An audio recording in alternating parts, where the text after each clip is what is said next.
kodwa kudlalelwani ngothando.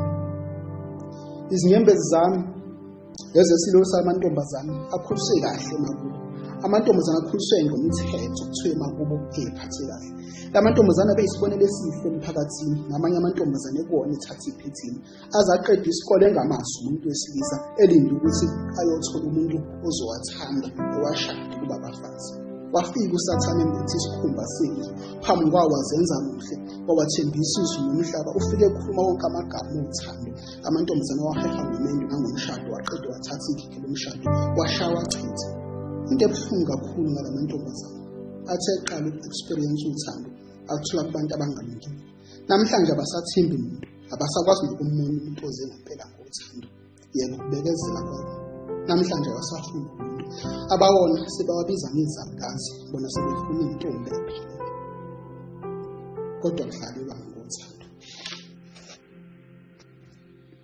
Ngibona kungcono uma abantu beqala bethi bayathandana, kube nencwadi esayine enkantolo echaza ukuthi kahle kahle njengalolu thando kudlala noma umshado.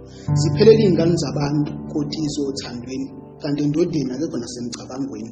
Uyabazi ubuhlungu bokuhlala othandweni iminyaka nabakufuna bengakutholi ngoba ususitshela ukuthi wena usumtholile umuntu. Uzuzisole sekuqashukile igodo ukuthi wenze iphutha. Usubabona labo waba-rejecta bejabulile nabantu babo. Kodwa kudlalelwa ngothando.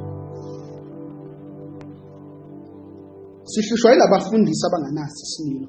Ngezandla baphethe amabhayibheli kodwa ey'nhliziyweni zabo bafisa iy'ngane ey'ncane emasontweni. Iy'ngane bathembisa umshado belale nazo bey'mithise. Abanye begcina ngokuzihushulisa izisu sebesabela isithunzi sabo nokulahlekelwa yibandla. Okubuhlungu ile ntombazane bayini. Abantu bayibonile imithi dukudukisiswa sisabona. Bazi kahle abantu ukuthi isifihlile. Isithunzi sayo sonke siphilile. Kodwa yena umfundisi useyintandokazi esontweni. Noma ingakhuluma ngentombazane akekho ozonaka. Kuzogcina kuthiwa iyona yonake. Kodwa kudlalelwa ngothando. Kunamantombazane wona asakhetha ukuba single, awasamthembi umuntu wesilisa othandweni agileka.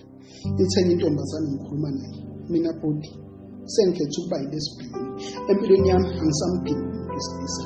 Ngithe ngisamkhuza ngimvelela amavesi eBhayibhelini ngithi ngenxa yalokho uNkulunkulu iSodoma wabhubhisa wayesengena emlonyeni. Futhi naye uNkulunkulu kuthiwa umuntu wesilisa naye angimthembi. Vele akusibona abahedeni laba abathula inhliziyo, yibona abasonta becesha ngeBhayibheli nangemjiva. Nawe nje lesimeko naso siyangithusa. Angisasithembi. Mhlambe nawe mhlambe uqhubeka ukungiqona. Siyajabula yini makholo uma isithunzi sikaNkulunkulu wethu sehliseka ngenxa yokubonakala kwethu. Kodwa sidlalela ngothando. Uzex Darius.